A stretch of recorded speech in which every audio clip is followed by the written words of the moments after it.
नई बात बताई। कभी जमाना बलिया के गौरा में जन्म लेहले रहलन लोरिक और सौरू का बहल, तो कभी जमाना पृथ्वीराज चौहान का बहल कि 17 बेर मोहम्मद गोरी चढ़ाई केलस कि अब मरवा दे, बम मरवा दे, बम मरवा दे। 18वीं बेर चढ़ गए और धोखे से पृथ्वीराज चौहान की दोनों आंखें निकलवा लिया।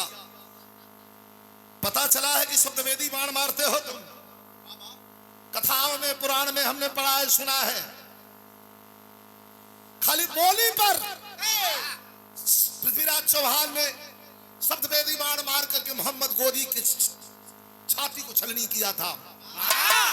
वही एगो इतिहास एक पुस्तक मिले, पुस्तक का नाम है वंशावली। पुस्तक बतावला साहब कि दक्षराज बक्षराज कहाँ का रहे वाला रहल। ई पहले जदुवंशी छत्री रहल। दक्षराज बक्षराज यही रही आजमगढ़ से पलायन कैलन, भाग के चल गए महोबा। अब महोबा में गइलन तो उनके मेहरारू मलहना से 2 ठे बेटवा सपूत पैदा भइलन जो दुनिया में नाम कर दिलन। बहुत बड़ा वीर बेटवा के 3 गो का प्रमाण मिलला का 3 गो भइलन। इटा देभा तिवारी के लोग बतावला कि जन्मता मलहना ओके पानी में बहा दहलस। आके जे बनारस के पंडित जी उठा के पल्ले रहल। वाह ओकर बिरहा राम गुरु अलग काम के ठोका ताल जंग में शेर बनारस वाला। वाह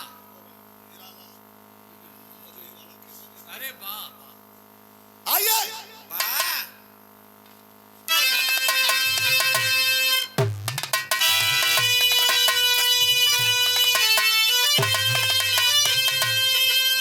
वीर रस का भाव है, लेकिन कहानी फिल्म जैसी चलेगी, जरा ध्यान दीजिए।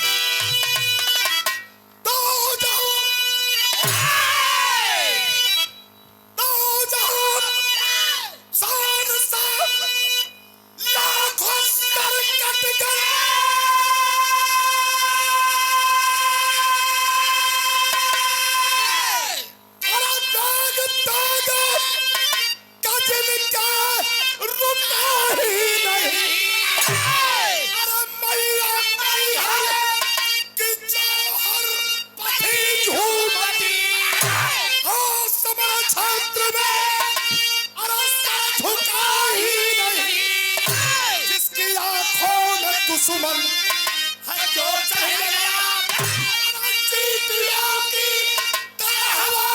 मसल कर चले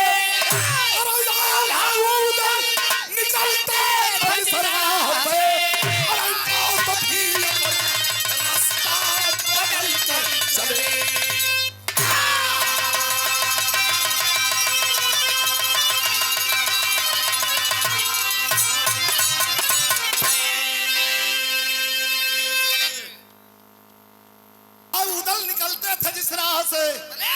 मौत भी अपना रास्ता बदल कर चले। चारों तरफ तलवार का हल्ला हो कि आल्हा उदल के सामने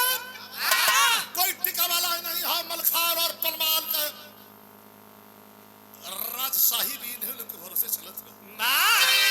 तर्ज बड़ी बजोड़ लगल। उस्ताद लोगन के याद करे बदे के गावत है। अरे महाराज हम तो कहे के काबा नुसरत फतेह अली खान से लेके गुलाम अली के गाइला हम वो गा देला।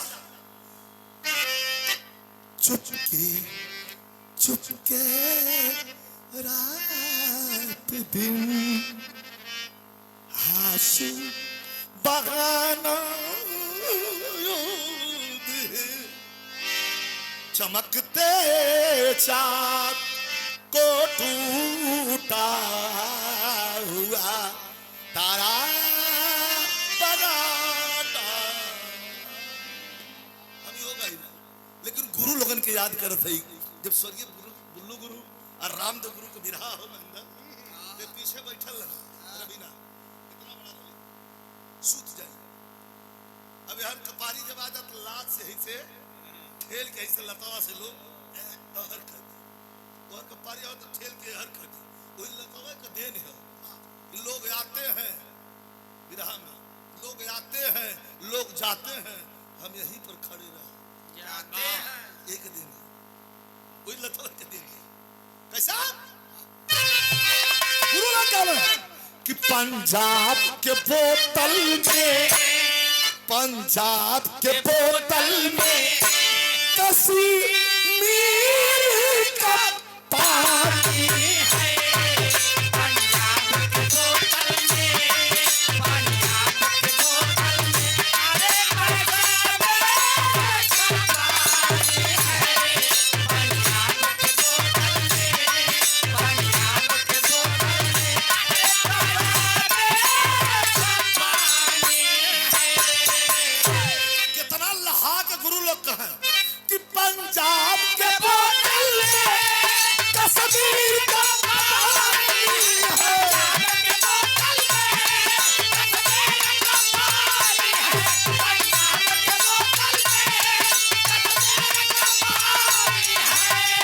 दुई गवैया हम दुई ठे मन छो तो यहाँ भी थोड़ा लाइन सटी कश्मीर का पानी है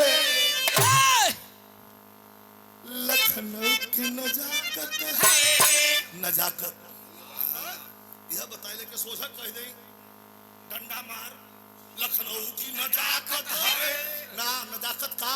कि लखनऊ की नजाकत है लखनऊ की नजाकत है नजाकत के कई गो रूप है कि लखनऊ की नजाकत है लखनऊ की नजाकत है अरे बॉम्बे की जवानी है लखनऊ की नजाकत है लखनऊ की नजाकत है बॉम्बे की जवानी है लखनऊ की नजाकत है लखनऊ की नजाकत है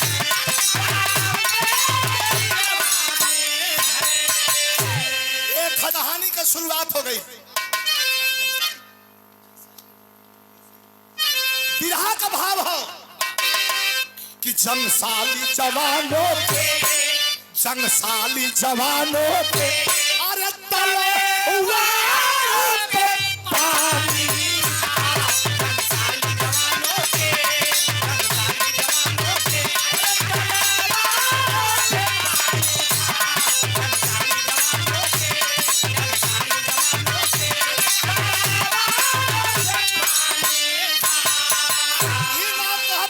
से ऊपर है लेकिन बड़ी बिरहा आप लोग सुन ले हुआ खाली अम्मा 15 मिनट टाइम दिया बना जाए कहानी का शुरुआत हो गई है से समर में सन के है शेर समर में सन के जब खन का खूनी खंजर ऐसे समर में सन के जब खन का खूनी खंजर कर जाए नजर में जो भी आ जाए मौत का मंजर दरबार लगल मोहबे में कहानी चल रहा दरबार लगल मोहबे में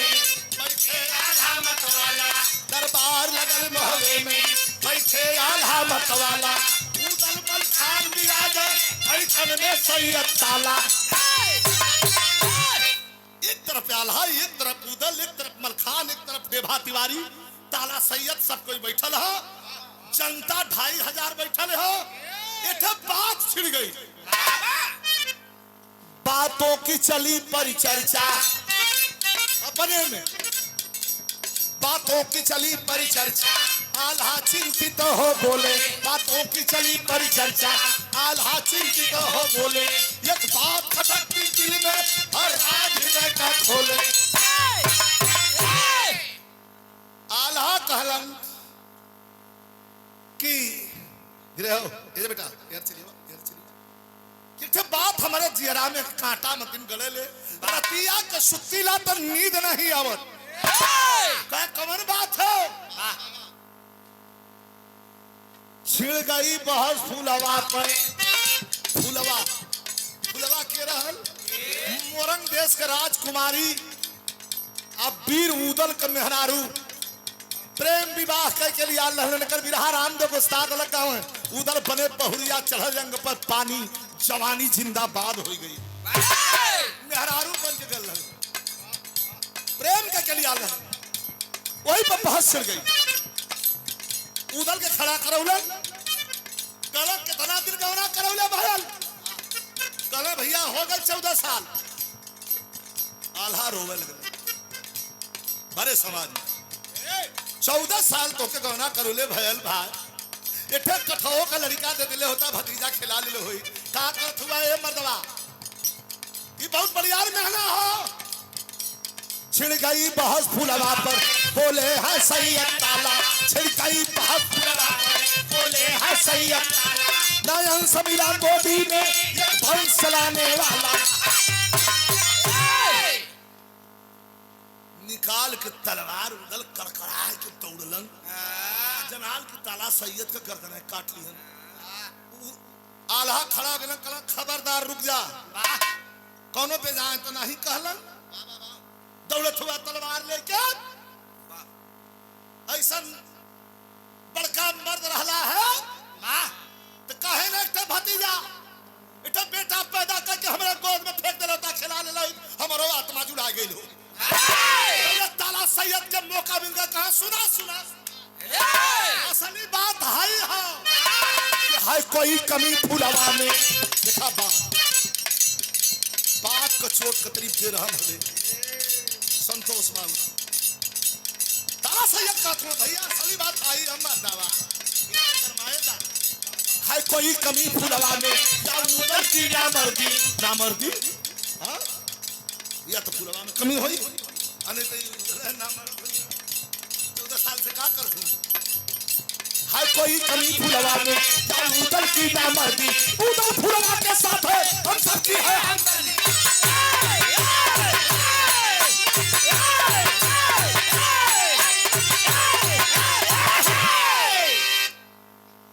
है कोई कमी फुलवा में या उदल की ना मर्दी उदल फुलवा के साथ अच्छा की या तो उदल ना मर्द हुई है या तो फुलवा में कोनो कमी हुई डांट के आल्हा बैठा दिला तो चुप बैठा मर्दवा बैठा इतना भैया बैठल हुआ शानदार आदमी के पतिया गोली बंदूक है अजी के शानदारी से मतलब ना है दिन भर 4 गाड़ी सुनत बात ओके का मतलब हमेशा 99 का चक्कर है कहां पाई कहां लूटी लेकिन नहीं लग गई बात तो बिरहा का तर्ज कितना बढ़िया लगल तर्ज नहीं फर्ज बतावा।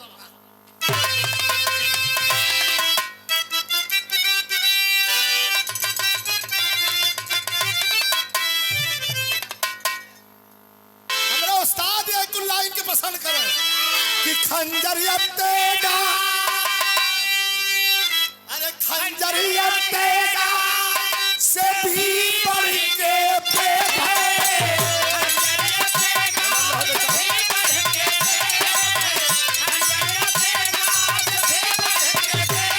खंजरिया तेगा से भी बढ़ के प्रेम है बतिया का चोट यही कर जवाब के छेद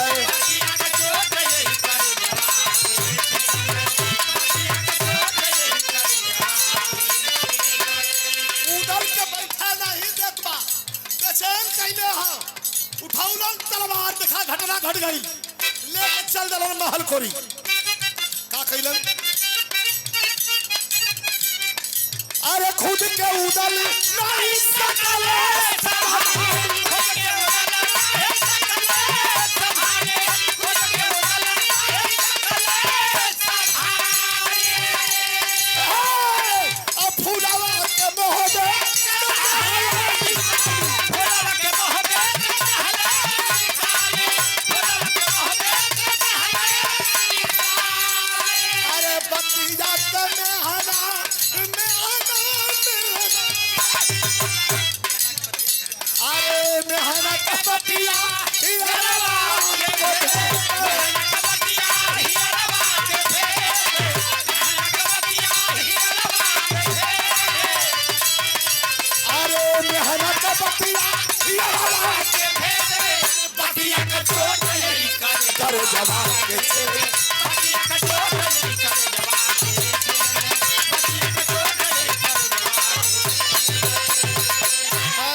साल का प्रेम रहल।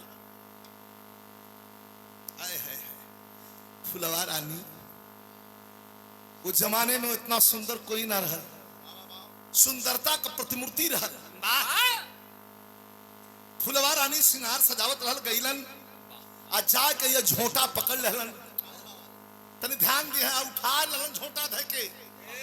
जवन मेहरारू 14 बरस में कपो घर का दुआरी नहीं डाकल बहरे ना गई तौने मेहरारू के यह पकड़ के झोंटा लिया के अब बहरे सब फेंक देलन दुआरे। अरे अरे अरे अरे अरे अरे ई का करत हो आप का करत हो। उदल खड़ा भइलन रोवे लगलन आंख में आंसू हो। कहा कि 14 साल से अपने प्रेम के जाल में फंसा के हम चुपचाप मुंह हमार बंद कैले रहलू। आज भैया रोवत हवन आ एक भतीजा नहीं भैया के देहलू रोवे लगल। फुलवा कह के रे महाराज कोनो पेड़ पर फरल तोड़ ले। बेटा बेटी तो भगवान के हाथ में ना हो। कहा भगवान के हाथ में तो तोहर भगवान रक्षा करो और तोहर महोबा से निकाला होता निकल जाए यहाँ से। फुलवा कलश की अरे मलिकार एक बार और सोच ला। कल सोचा का मौका ना हो। तलवार आधा निकल ले है निकाल दे पूरा तलवार तो बिना खून ले ले भीतर न जाई।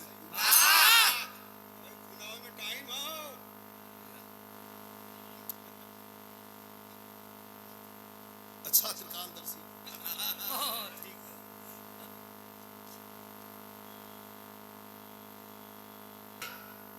कल की आज के बाद हमार तुम्हारा रिश्ता खत्म। तलाक साले कैसे तलाक हुई? 3 बेर बोले को 3 बेर। एक बेर बोलने में ना झटके हो जाए। हम तो जात जात बच गई तो कब थे सारे। अरे ना नहीं बड़ा आनंद है इहो बड़ी बात है। ये जो टीम देखत हो आप लोग यहाँ का जो ना तो प्लेटफार्म थोड़ा सा अकोरहा परला बदला रहला और आई जो टीम है ये चालीसा पार कर गई है। यो 1 दशक के ऊपर हुआ 10 वर्ष के ऊपर ये हो एक चालीसा पार नहीं ना को 10-12 साल 1 दशक पूरा हो। आदमी पूछले प्रश्न पूछले रहल कि बढ़िया आदमी के हा रवीना तो जवाब का आप मिलन जानते हो। बढ़िया आदमी वही हो कि ओकरे साथ रहे वाला ओकरे साथ काम करे वाला लोग बहुत ज्यादा दिन तक जकरे के हाथ टिक गइलन वह धरती के सबसे बढ़िया आदमी है। कहां के हाथ आदमी के खुजली भइल है। अगर ओकर चाका झाड़ू लगाओ तो पीछे ओकर सुनगी ना दूसरे फिर मैं जिए थी उदल कहलन कि 1 मिनट रुक यहां मत बाबा। फुलवा का आग डबडबा गई रोवे लगल कलश की मालिक अरे हमके कहां भेजत हो हम नैहर न जा। हमारो बाप मतारी का इज्जत है और इज्जतदार लड़की। भैया आ जा जा बैठे कुछ चौकिया खा लिया।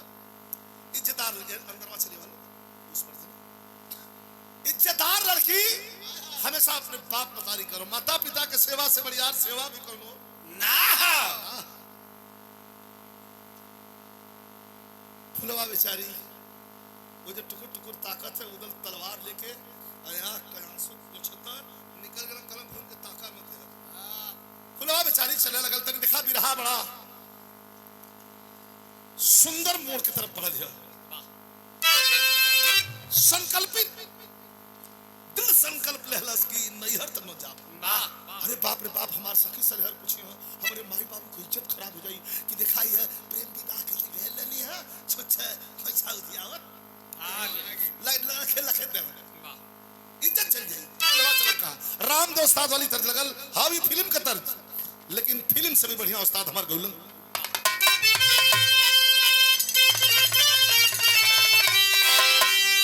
आए हाय हाय हाय कि चढ़ाता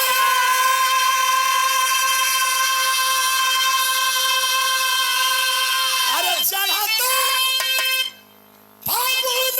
जियोरा जारी गई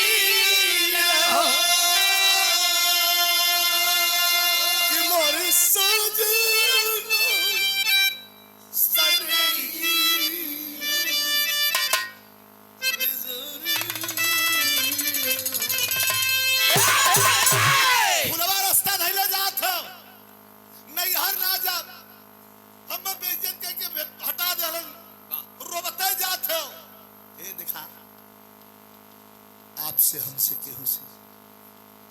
प्रेम करवा भैया है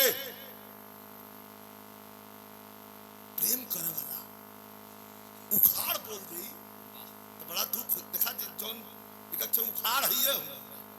कौन उखाड़ हुआ ओके ना बताइए कुछ गिना लो हुआ एक उखाड़ हुआ उखाड़े बोले वाला बताइए ना आदमी समझ जाइए आजकल सूप बाबा स्वरूप उखाड़ा प्रेम प्रेम करे वाला अगर केहू उल्टा पलटा जही आप बोल देला यहाँ लगल फुलवा कहाँ चलल क्या लाजी अरे लाजी क्या मारना नहीं कि भटकत फूला बेचारी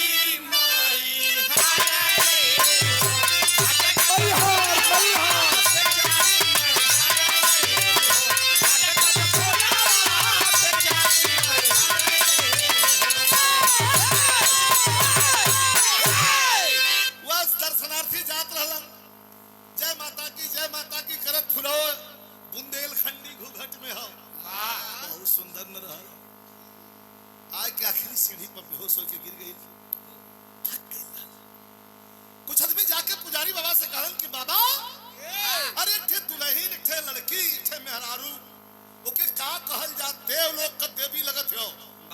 सुंदरता का प्रतिमूर्ति हो इतनी सुंदर हो कि सोनवा का गहनवा ओकरे गोरैया के आगे पुजारी बाबा ये लोटा का पानी लेके छींटा मरलन फूलवा उठ के बैठल आंख में मोटा मोटा आंसू पूछलन का ना हो बेटी तुहार कलन नहीं जानी कह तुहार घर कहाँ बिटिया कह नहीं जानी करे टटके मांग में सिंदूर लौकत हरे तोर मालिक के हो कह ना जानी पुजारी बाबा कहलन जब ना जाने ली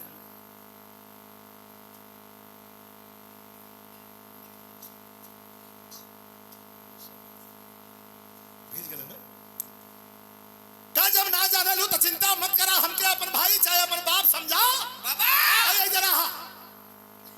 यही रहा दुखे टिक्कर बनावा हमके खियावा अपने खा भगवती यहीं बैठल ये कोनो न कोनो रास्ता निकली हन कोई न कोई दिन तोरे घर का लोग आई हन आ तोके लिया के जय उम्मीद जीवन का है उम्मीद आशा तमई हर के पुजारी बाबा अरे बेहलन सरनिया कल कि हमारे यहाँ रही के बितावा जिंदगनिया तो फिर से उजारा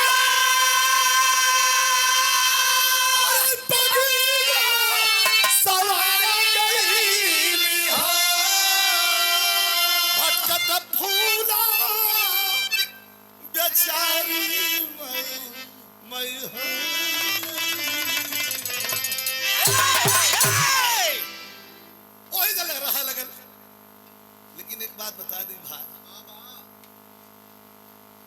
त्रिया चरित्रम पुरुष भागम त्रिया का चरित्र पुरुष का भाग कब कौने और करवट ले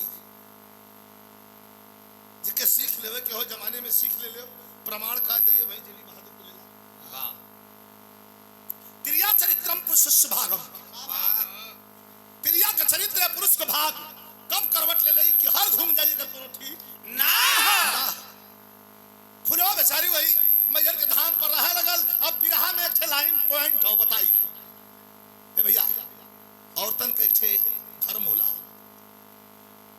मासिक धर्म ये सृष्टि के संचार के लिए भगवान बनते मजाक के दृष्टिकोण से मत समझिएगा मासिक धर्म अर्थात सृष्टि संचरित होती है अरे मधुआ चुप रहता कहा जाता है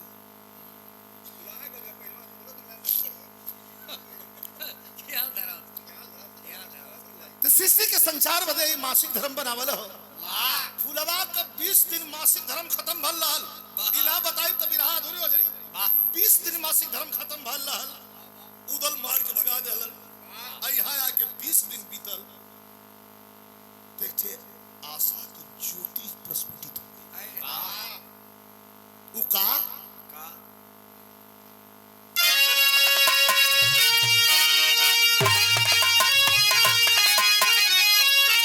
कभी कहा था कि यार जवन बादल बिहार, अरे जवन बादल बिहार, अरे उलट फेर नहीं खे, अरे उलट फेर नहीं खे,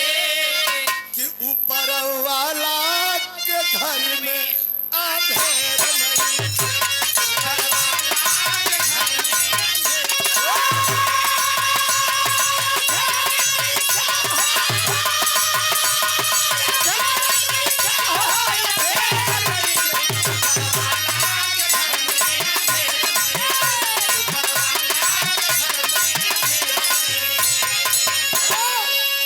असली बात माई का कृपा समझल जाए, चाहे फुलवा का नसीब समझल जाए। अरे जवने माह फुलवा, अरे जवने माह फुलवा के उदल दूर कैला, संजोग से वही महारानी के गर्भ रही।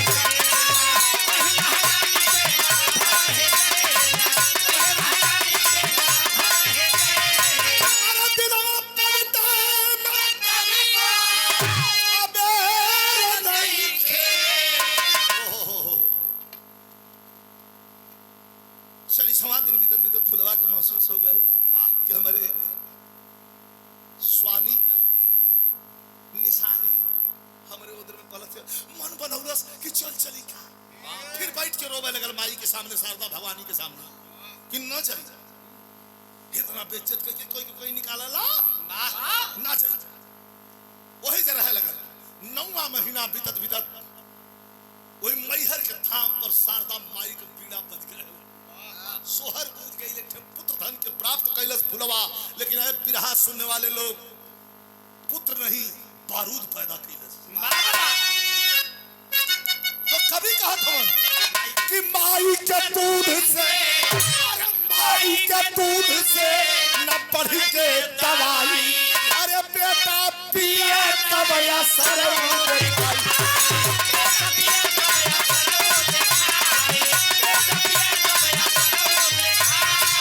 महीना 2 महीना 3 महीना 9वां महीना बीतत बीतत वही मैहर के धाम पर एक पुत्र का जन्म भयल। अब पुत्र इतना होनहार कि बढ़े लगल, मोटाए लगल, समय बीतल लगल, समैया बीतत देरिए न लगल। 1 साल 2 साल 3 साल 5 साल 8 साल ना 18 19 साल बिसवा पर चढ़े लगल। ये 4 ठे गैया रहलिन,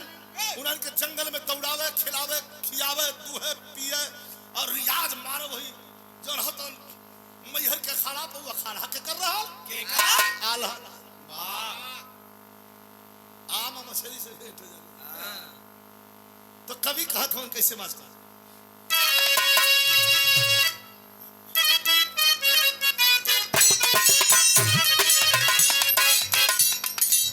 लागे मिजाज,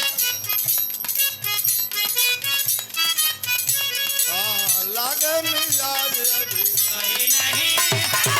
लागे मिजाज अभी सही नहीं है, लागे मिजाज अभी सही नहीं है। अरे महल मठाई तो कही नहीं है, महल मठाई तो सही नहीं है, महल मठाई तो सही नहीं है। पानी में चीनी जैसे, पानी में चीनी जैसे भोले राजा जी, अरे भोले राजा जी, पानी में चीनी जैसे भोले राजा जी, अरे भोले राजा। कमरिया बोले, हाँ कमरिया बोले, अरे कमरिया बोले बोले बोले बोले बोले।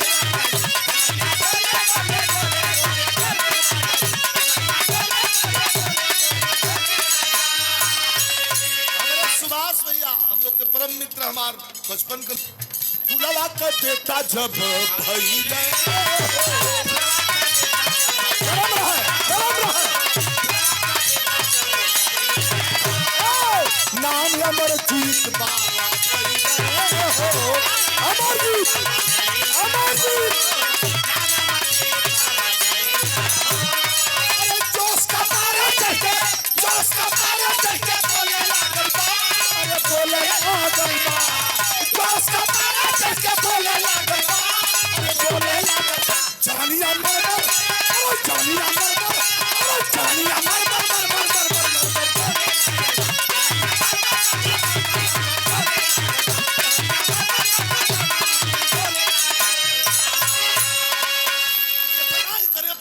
फुलवा के लइकवा के हो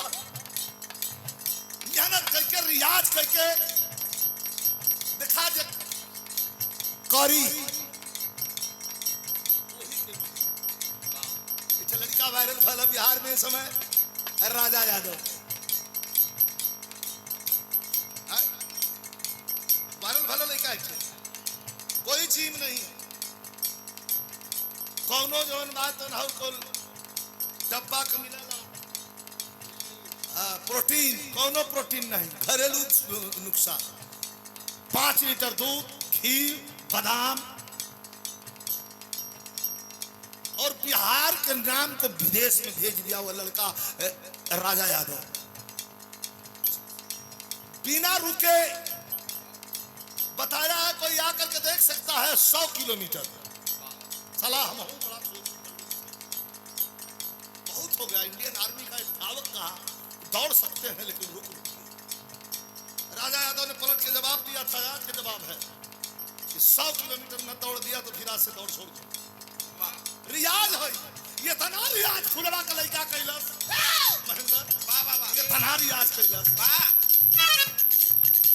एकदम बस में नहीं हो केरवा में जाके केरवा में पहले देखा बजे जोर तो बाजार में न बिकाला जो बजरिए में जहर भी निकाल 70 हो गल अरे वाह बारे में हम लेके धीरे समूह को चली हम यहां से द्वारे ले जो हम लोग का द्वार वहां ले यहां तो ठीक है हां फिर बाद यहीयो पा जाए तो बचाओ हां तो हम देखत आई हां बहुत हरी अंतर से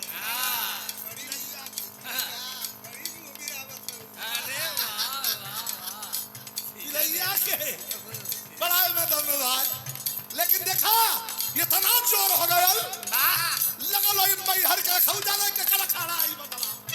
लगल बड़ा बढ़िया खाना लगा याद पानी करे और तौले तवने ही घरिया मई हर के नगरिया अरे तवने ही घरिया मई हर के नगरिया अइले आल्हाए काए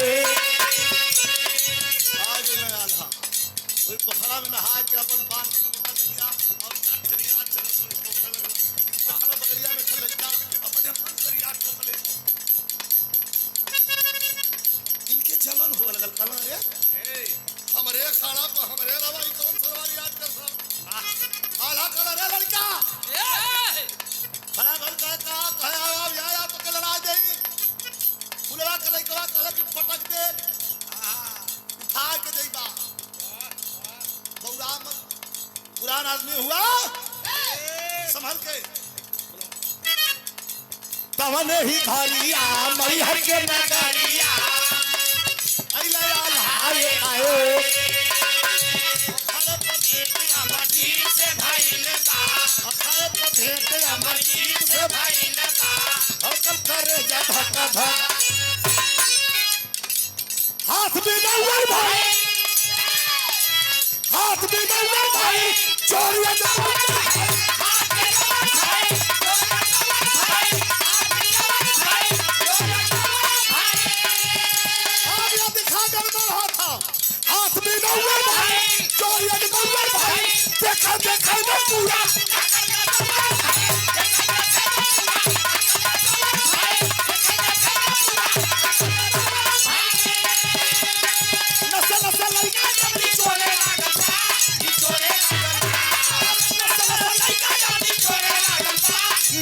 जवनिया मारा जवनिया मारा जवनिया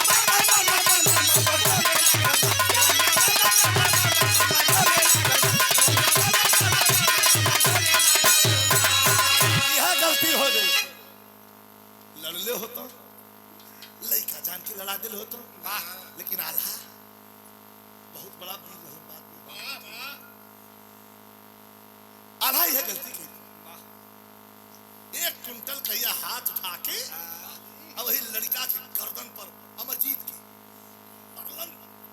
हो दे चल गल का अरे मतलब अरे चचा कांटा लड़त हुआ का यार हम ना चल लिया उनके घर से बना के मौसम आया अरे बाप रे बाप अरे बाप रे बाप उठा के यह हाथ कितना कस के मार दला साला के गर्दन पर कि गिर के फक दे मुंह से माटी उठा लेलन आधा पर ले उठ के फिर ताका लगा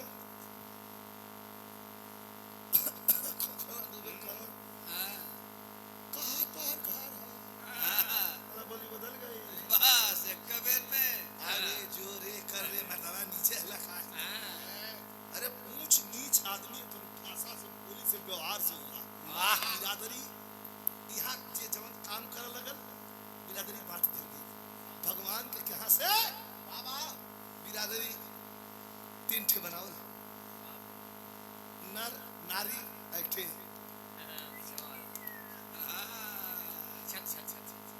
तीन बिरादरी बनावल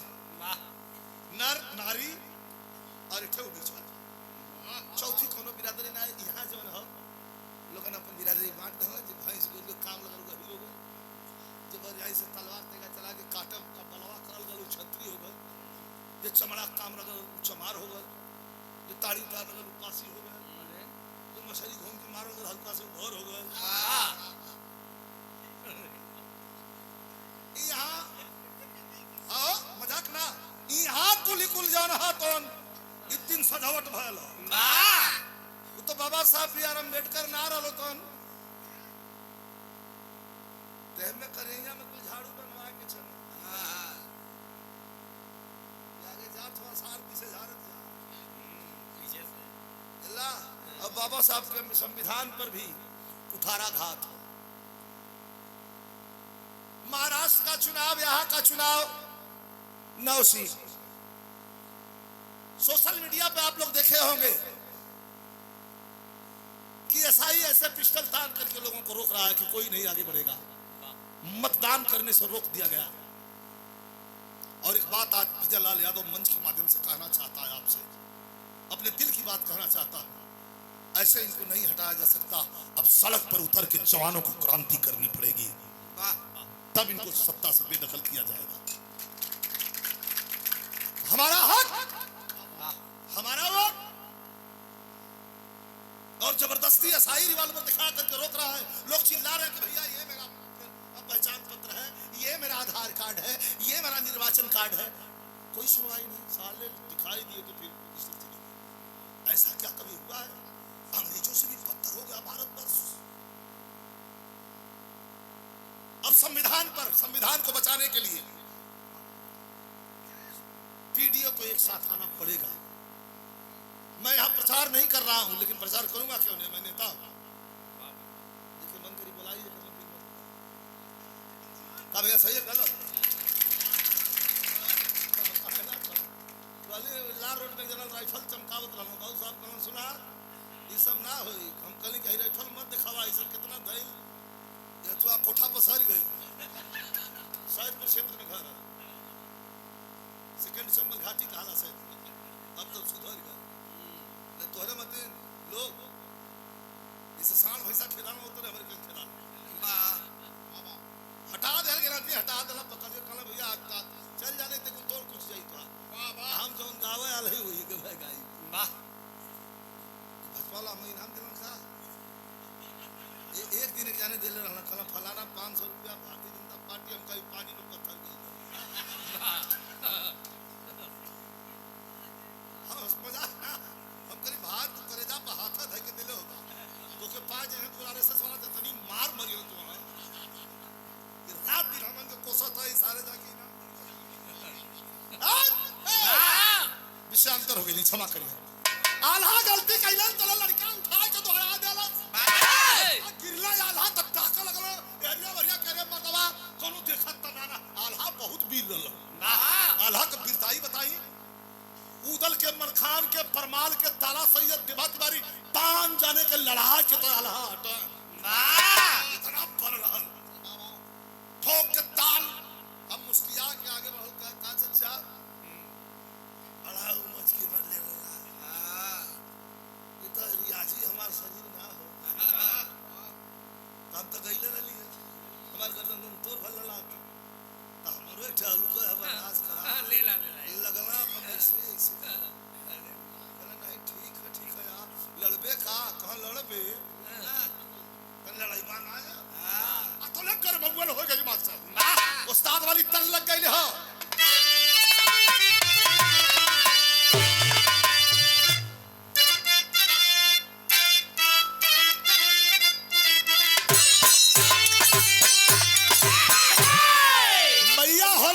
देदा बहनी हो बिरनवा देदा के फिल्म हमारा बहनी आवले बॉर्डर सोने में देश की हिफाजत करते करते रियल लाइफ में तो देश की सेवा करने का मौका नहीं मिला। जवानों का हौसला हमेशा मैंने बुलंद किया है, लेकिन बॉर्डर फिल्म में एक ईमानदार और देशभक्त फौजी बन करके हमने इस रोल को निभाया। वही में गीत दहल है। आल्हा का हालत का बगुसिया एकदम पगला गई। कहला रे इस सारे के देखा कहला कि मुट्ठी अरे मुट्ठी जब की भी चले मुट्ठी जब की भी चले मुट्ठी जब की भी चले अपने वरिया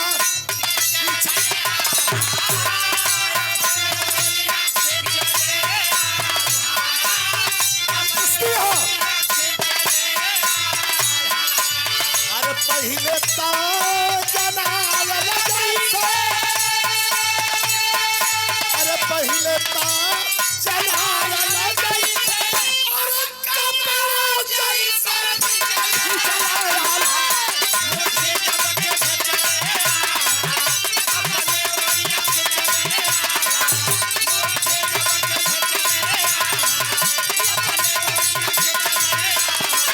अरे पहले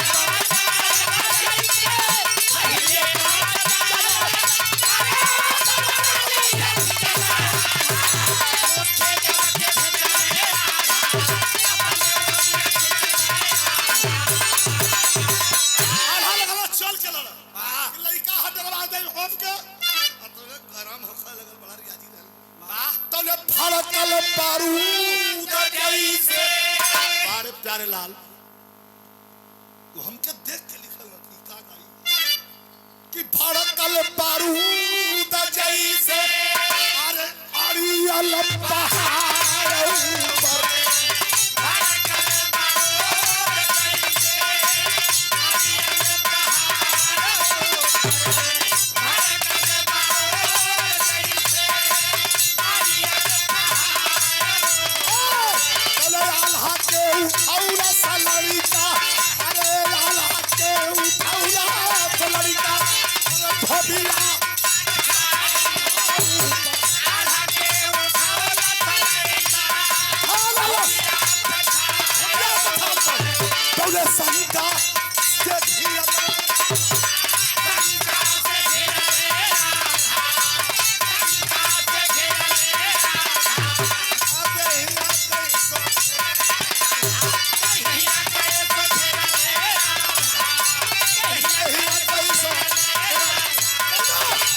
समूला ताली माला समूला ताली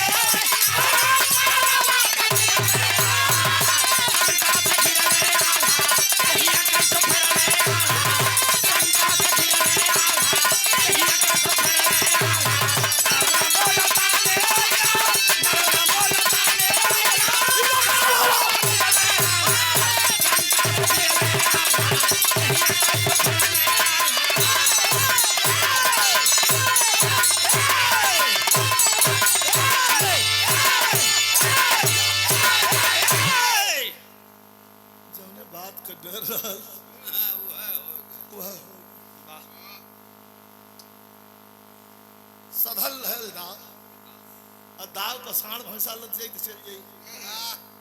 अरे चमन उमच के मुल्तानी मरलस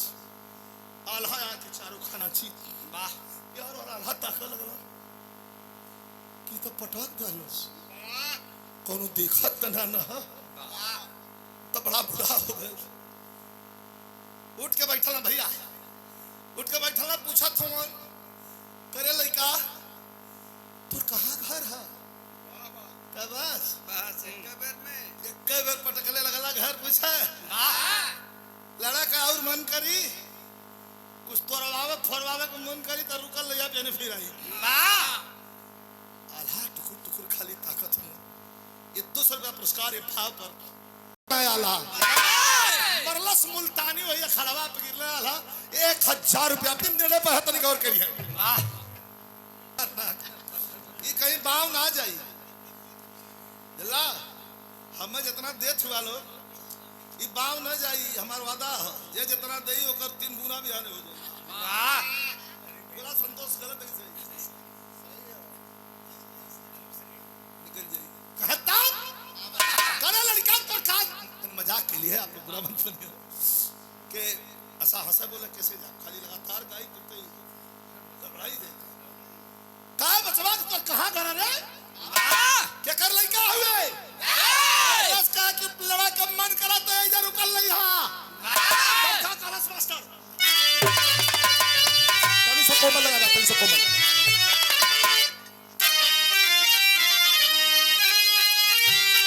कहा कि ललकारी जब माई के बुढ़ावा अल्लाह से लइकवा कहलास ललकारी जब माई के बुढ़ावा के लड़के और लड़के से सबर में पटक के सीना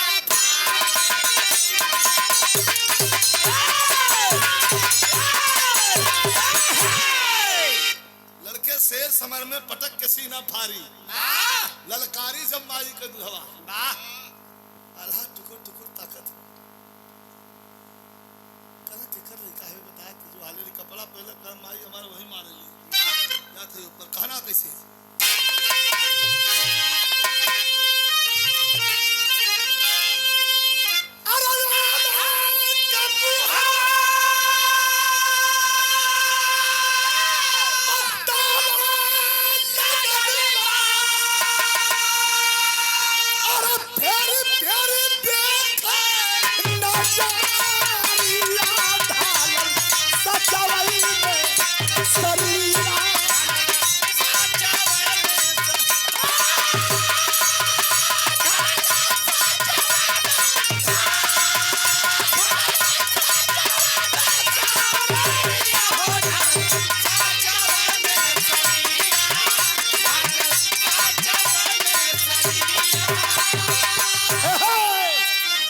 पूछा तो कि क्या कर लाला हुआ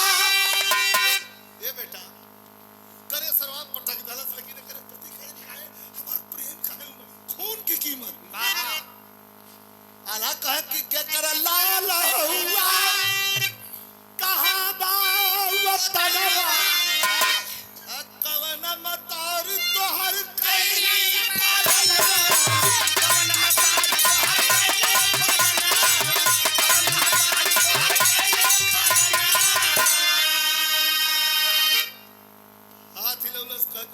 बेने आई कोई जैसे आल्हा खड़ा होकर कहना मैहर माई के माई माफ करिहा पटक के सरवा मुंह खराब कर दल सब हम दर्शन करन आया थई माई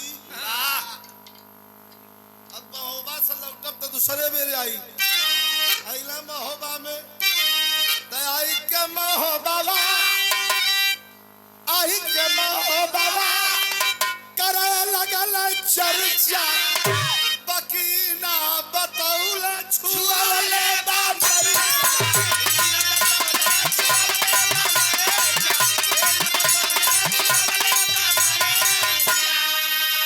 अरउदल सदिना कबतिया बना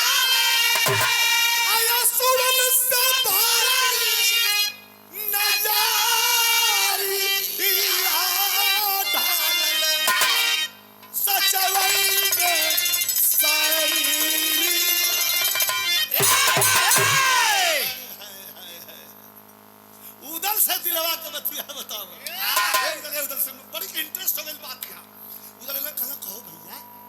कहो भैया ये मर्दवा तू जब से आल हुआ मैहर से कल कैसे तुहार मुहवा भक गई मती एकदम उदास ला तो का बात कहा या गेला होहर आल्हा के आंख में आंसू कल ठे लइका दिखलिए भवा मैं मैहर के खड़वा पर याद मारत रहल पिछवा से खड़ा होके हाथवा ऊपर करके पेड़वा के डरिया पकड़ के जब बीम खींचत रहल ओकर देहिया देखली जब उदल तो लगे कि 20-22 साल पे जैसे तू रहला एकदम हम तब हमार जीव धड़क कर कि तू ही हुई मते कला बतिया बतावा कला का बताई दू बेर फटक देले कला माथा खराब तो हो माथा तो हर खराब हो पटका के इला या लड़का फड़का संबर दबा मोहबा के इज्जत माटी में मिला के इला हो अल्लाह कहां बोला हो जाई भेंट ना पता चल तो जाए प्लास्टिक के नाधा मत टिकू जीवा वाह चुप रहा मोहबा का शान कब बचाई ना पूछलन कि ताला सैयद कहिया हो पसैया कहे 8 दिन का तैयारी करा एक वीर पुरुष का कोई वीर वीरता का अगर गुणगान करे तो समझ ले उसमें है दम वह बारूदों से आसमान भरे भड़क गए हैं पगबूदल मोहबे की धरती खाटी है एक एक पैदा वीर हुए बारूद यहाँ की माटी है बड़ा पटका के इलाहा कमर रहा कार्य यार कहे कोई जंगलवे में भाग गया का छैसन ओके बील में से खींचा का तरीका हम जानत है कैसे तो मैहर के धाम पर कुश्ती होगी ना लगा वक्त ऐलान हुआ खाली बगबूदल की कुश्ती होगी मैहर में फरमान हुआ बदगल टुकड़िया घुमाए लगल बुंदेलखंड से लेके उत्तराखंड तक सब वीर एकत्रित हो गए दिल्ली तक इधर आगरा तक लखनऊ तक बड़े बड़े योद्धा पहुंच गए खाली उदल के उनका कुश्ती हुई अच्छा ना हुई तो देखल जाए ये देखले बैठे बात याद लगी सन 81 में कितना बड़ा हम रही गल हली बम्बई लाल जी पहलवान को कुश्ती होकर के रहल जो पहलवान कोई घाटी से कुश्ती ना भइल जनता जुटल रहल कामगार स्टेडियम में हम बैठल रहे कुश्ती देख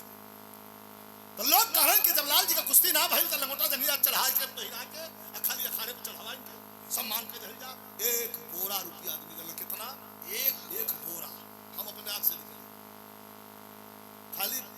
4 चक्कर घूम के दुठरिया के ठोक के और तार ठोक के जब उठा के माटी सूर्य भगवान को फेंक के अब पढ़ल लाल जी जैसे जना जी हनुमान जी की बात सुन वाह ये सब प्रकृति के देन है भगवान का देन है लड़वैया कवैया ये सबके नसीब में नहीं ये ऊपर वाले कहां से मुकर्रर रहता है वही तरह कहा कि कम से कम ना लड़ी है उदल तो उदल के देखल जाए मर्दबा जुटल थी चल जाला एक वीर सजे मोहबे से रण देखल रणधीर चले एक वीर सजे मोहबे से रण देखल रणधीर चले कसे लंगोटा बाण के फेटा सभी मोहबिया वीर चले लगल रियाज पानी होकर सगड़े पर तम्बू पर गए हाथ हाँ बना लगल खाना पीना बचैया का दिन सवेरे 10 बजे चढ़ा के लंगोटा जंगे सुना हो लगला उधर चढ़ा के घूम कोनो आ जाए पहलवान टाइप के तो पूछा आला से कि भैया चिना ये का अरे नहीं भाई ओके हम देखता चीन चढ़ गला आंखा पे इतना तान के पटकले हो हमरे लाइफ में इतना कसली क्यों नहीं पटकल वाह पटकाई पे न कैली कैसे गिड़गिड़ा के एकदम लाल हुआ अतले 4 बजल फुलवा के लइका मरीद या गमछा पहले मैहर माई को मुस्कियाते कोना से चढ़ल अखाड़ा पर चढ़ल तो उदल से इतना लंबा इतना बड़ उदल से कोई का कोई परिचय ना जाना था। जब चलल खड़ा पर तो दौड़ल आला करो उदल हाय हाय हाय हाय दौड़ल उदल चाच ठोकलन ताल कहां करे बड़ा वीर हुए सुनीला लड़वैया हुए बड़ा लड़ाका हुए हमारे भैया से लड़ ले तो फला बतिया होता का कौन भैया कौन आल्हा के देखलस तो मुस्किया कलस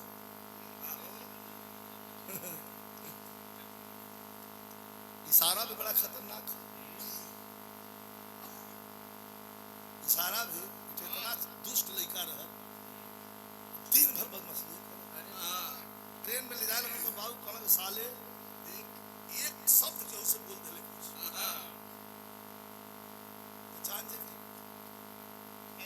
खैरियत नाम मार के उतार तक दशहरे कॉलेज स्टेशन रही कब बाबू ना बोला बैठल लग जने बैठल ना सामने उनके कर निशाना लगौलस पहले उनसे पूछा था और मुझे नीचे कला को घर मुझे नीचे कला ऊपर लगे ना मुझे तो कहा था लोग उनका बाबू सुतल होने का तब पूछा था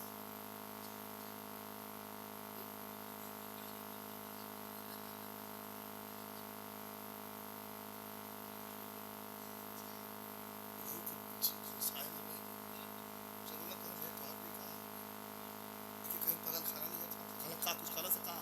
लेकिन कैसे सरवा ऐसे करत अरे फिर ओकरे बाद ऐसे करत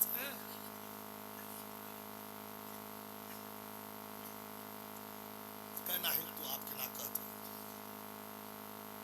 आपके ना कहत होई जाएगा ए और घुमाओ ऐसे ना करत खुद के पूछलस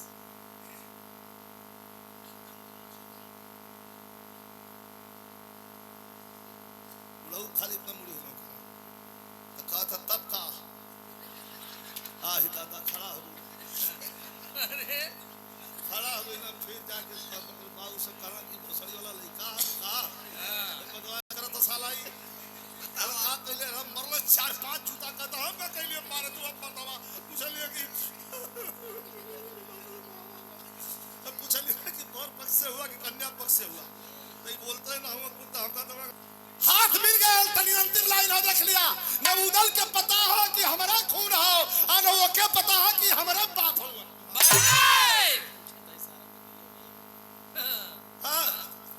जाके कहला हमारे भाई को पटक दे तो मन बढ़ गल लड़का पूछल कि पहले बतावा दुइये भाई हुआ केवरी कर जानी कहला मतलब जो जन हुआ इकट्ठा बोलवाला रोज रोज झंझट में न पड़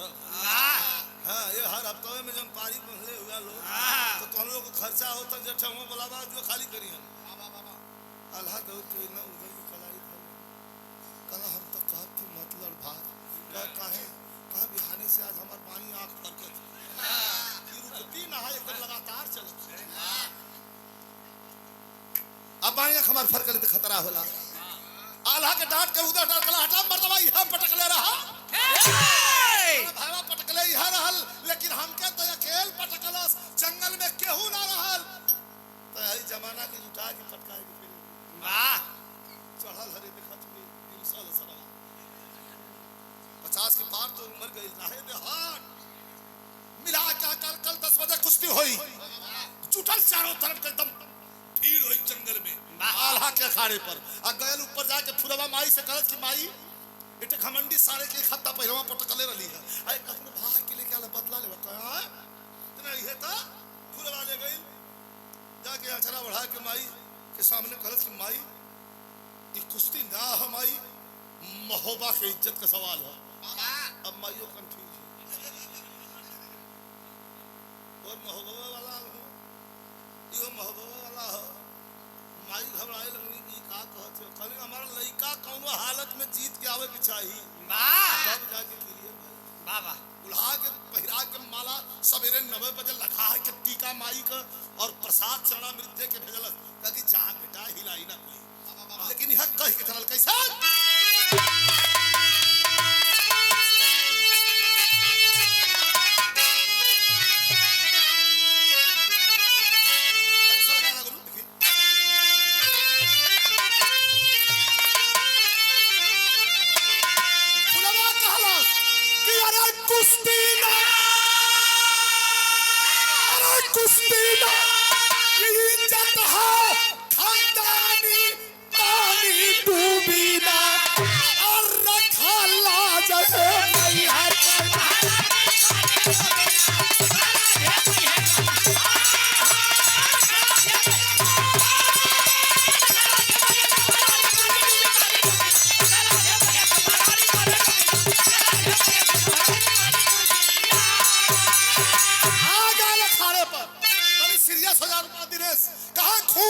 खून का आखा अरे खून से खून का आखा रे भैया आज भिड़ंत हो जब बन जाए अमर जी चरखी पर घुमा तुरंत हो लड़ाइयन का धरती हो मेरे भाषा के शब्द होगा जब वही पंजा मिलौला सुरूम घूम गल घुमाल चरखी भाग के उदल हो आला कर भाई मान जो भाई हम जो कहिला कन काहे अंदर से आत्मा भी कह छी कि मत लड़का का कहीं करे झूठे कह दे कि हमारे पेट में दर्द है उसने कैसे कि जहरा भगी ते तहरा भगी अरे मैया महारानी पानी दी संतोष हलवाई अब भिड़ गए हम दोनों दांत में बैठौले हो के रे यार खाली इहे मनवा सवाल करत हो सुभाष भैया कि लड़का के कर है यार ये लड़का के कर है बुन अब तन को कस तन को उदल से कम नहीं इतना लंबाई उदल से बेसी है आला बैठ के मेड़ क्या हनुमान चालीसा पढ़त हूं इते पूछी हनुमान इतना नाम मानत तो है कि कस भी आओ खानपुर बेलहरी हमरे यहाँ मोहम्मद हनीफ मास्टर वो समय भला जब हमन का बचपना रहल राजेश दुठे नट सहजाल अरे बाप रे बाप दोपहरिया में गावल लगन तना बरमात महुआ कीमती रहा अब कहाँ मिले महुआ खोजे बदे दवाई बदे कहाँ जंगल जाए पड़ी भेंट करे के पड़ी सांसद से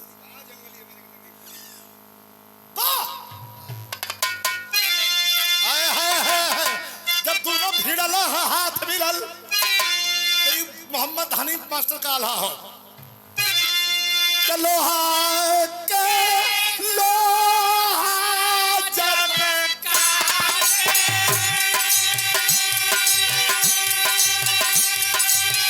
चीखत निकले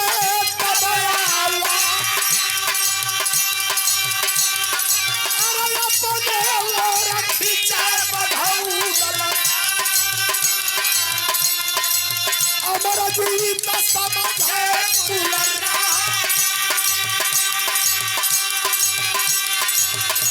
अरे दावत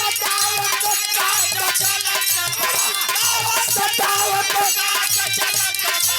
हर जीत के नायंदा ललत तुई घंटा ललत तुई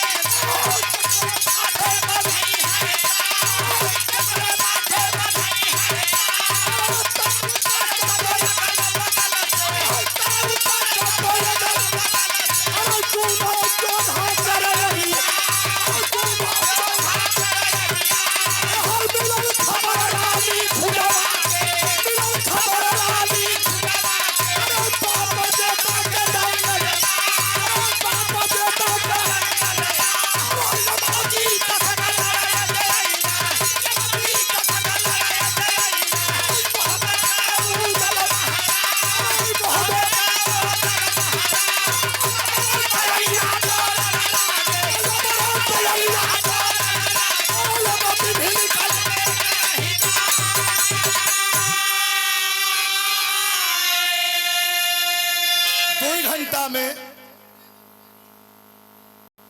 एक जन निचवा से गई ऊपरा फूलवा से कहना कहो बहुत ध्यान दिया भैया अपने लड़कवा के कहा भेजले हो मुस्किया के हंसत रहल हाथ में बर्तन पूजा वाला ले रहल धो के नाच के और ठहरे जात रहल फूलवा खड़ी हो गई कब भेजले कुश्ती लगल है कैसे लगल है कुश्ती कुछ जाने लू कैसे लड़ गया हंस के फुलवा कहलस कि आज ब्रह्मा से लड़ी तो उन्होंने पटक के आई कहू का है आशीर्वाद ब्रह्मा के बहन से दियोले है तने भैया 2 मिनट बस ब्रह्मा के बहन से आशीर्वाद दियोले है अरे वो ब्रह्मा से ना लड़ल हो कलजुग के हनुमाना से लड़ गलो के हो जब मिलल खबर रानी फुलवा के बापे बेटा का दंगल आज अमरजीत संग लड़ाई जे आइले मोहबे के न उदल महाराज, हाथ से थरिया छूट गई। भाग के मैहर बीरस की विधा में करुण का भाव थोड़ा सा आके माई मैहर वाली के वही गोड़े पकीर के जौन रोवे शुरू कैलस। रोवा लगल, कहलस कि माई बेइज्जत कह के महोबा से निकाल दिल गई तो से ओरहन ना दे। आके हिजा अपन लड़का लेके सीता जी मतन वनवासी के जिंदगी वनवासिनी के जिंदगी बितावे लगली तो सब रहन ना देली। लेकिन आज जौने दोराहे पर हमरे हम खड़ा कहले हूँ तो बता दा के कह दे कि हरा दा के कह दे कि जिता दा तो ही बतावा। आ गए पंडित जी पूजा करे वाला महाराज पुजारी बाबा कलम पर झूठा बैठल हो, वक्त मत को बाबा भाग के जल्दी जा के छोड़ा दा, नहीं तो दोनों लड़की मर जाई हम। तो हम खबर मिलत तनको नहीं सी होना बा, तनको नहीं सु होना बा। एकर तरी चांद जवानी कहो चढ़ानी हो, उदल का हल्का उतरानी हो, रियाजी हुमन तजर्बा हो, लेकिन हो कम खिलवाड़ी ना हो। ये लिए दौड़ा दौड़ा ले तुरंत वही सीढ़ी धड़ कूदे लगल। एक सीढ़ी लगन के चढ़े में चोर हो जा, दू सीढ़ी लगल कूदे। आई हर रोवत चल दंगल कोरी कि काए मई हर वाली माई, काए मई हर वाली माई कैलू कवन खेला खेलवा। काए मैहर वाले माए कैलो कवन खेलवा। काए मैहर वाले माए कैलो कवन खेलवा। अरे बाप संग बेटवा के हलू दवा।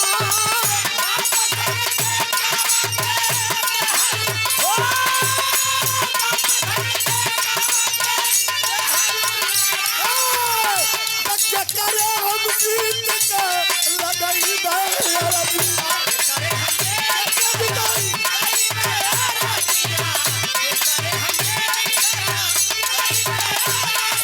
अरे कठिया से सनुरा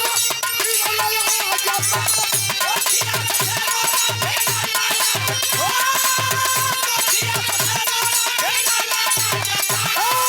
वही मंदिर से दौड़ल अखड़वा केवरिया।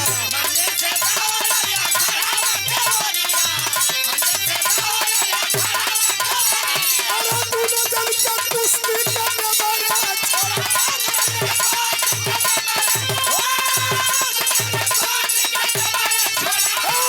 यहाँ गड़गड़ात रहल मैहर का अखड़ा।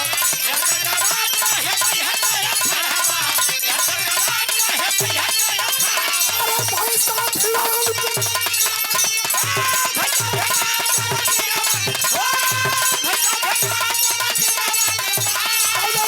के झोंका अमर जीत ना जवाना।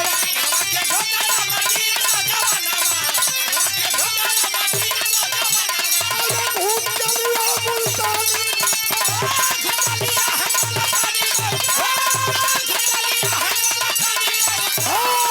ताल के पटकलस धरतिया के ऊपरा।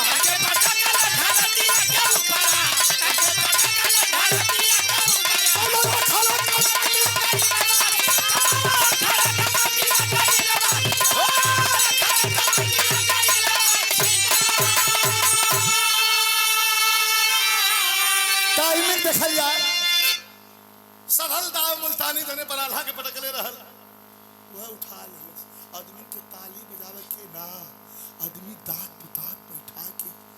सोचल कि यार बड़ी बढ़िया इज्जत उधर का लगत है बिगाड़ दे का। जनता का कई दिमाग हो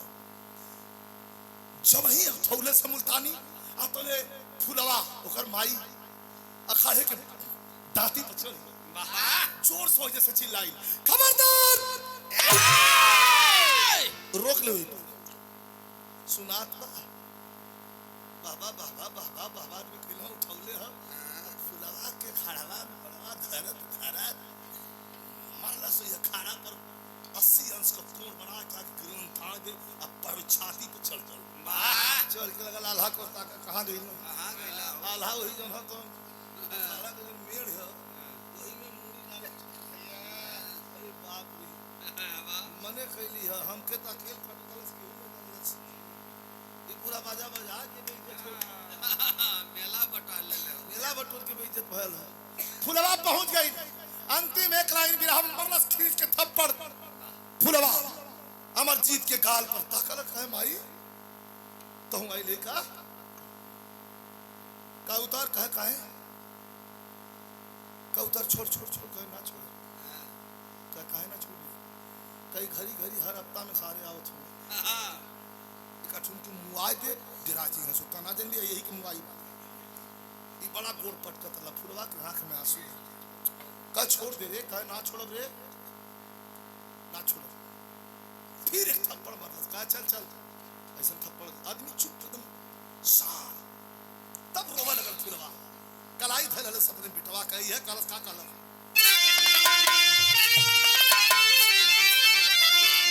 अरे रोवे फुलवा इज्जत पर झुकाला नीचावा अरे रोवे फुलवा इज्जत पर झुकाला नीचावा कया पने कहा कि अपने यही बाबूजी के छाती पर से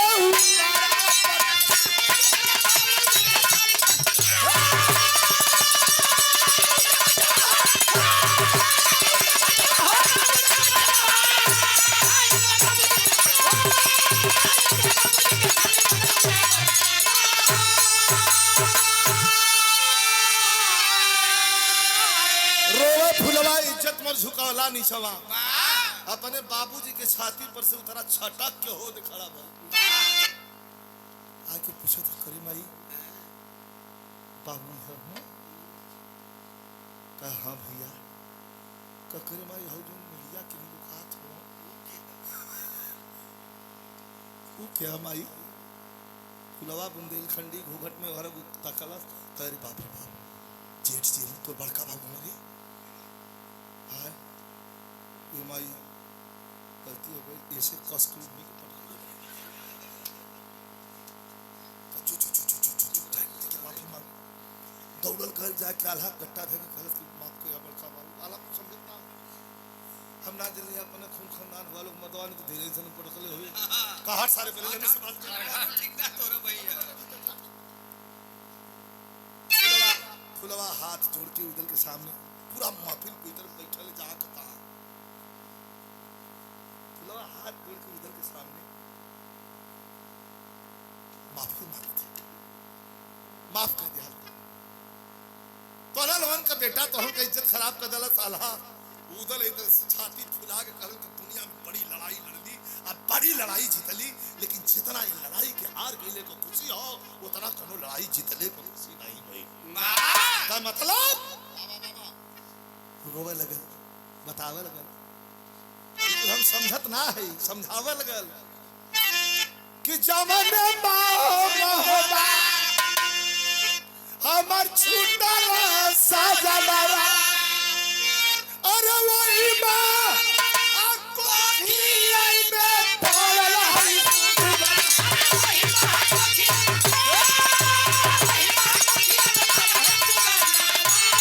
है कि आपा के लड़का है उदल के आंख में आंसू भर गल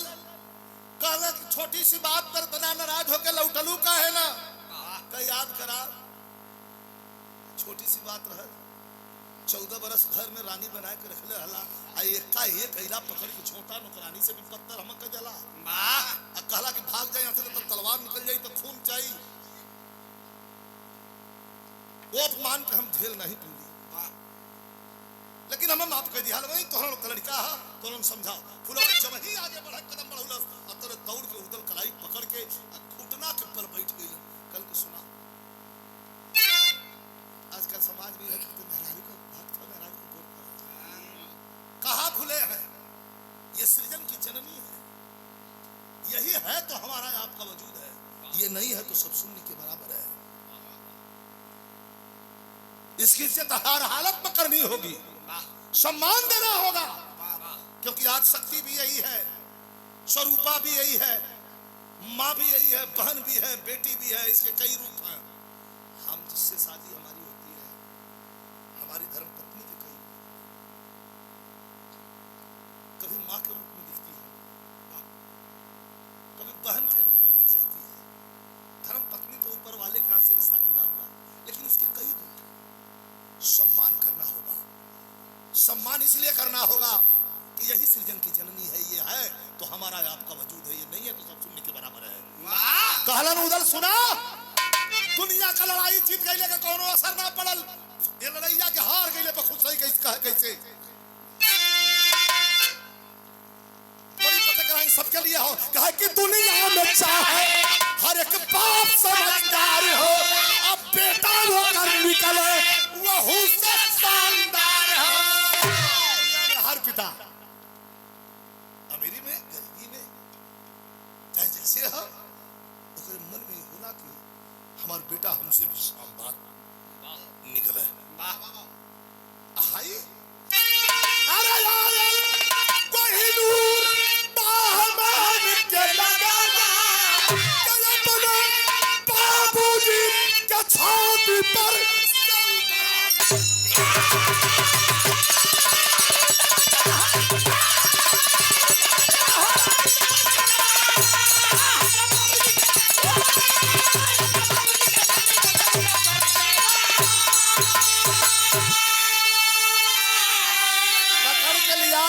मैहर के धाम पर अल्लाह शहीद।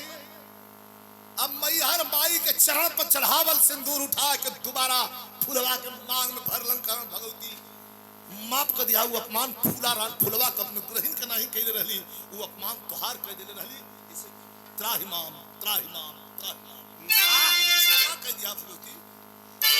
आल्हा कैलन वही जब माला उठा लेलन, माई का पूजा करे लगन, नमर हो गईलन आल्हा। ओई जैसे लौटलन लेके उदल पूरा परिवार घरे तो भाव। गुरु बिहारी गुरु गणेश गुरु रामलाल की लीला, रामदेव चंद्रिका कवि का जोर कोई ना मिला। मलकारी जब माई का बुधावा तुझे प्यार लाल सदगुरु चरण बलिहारी।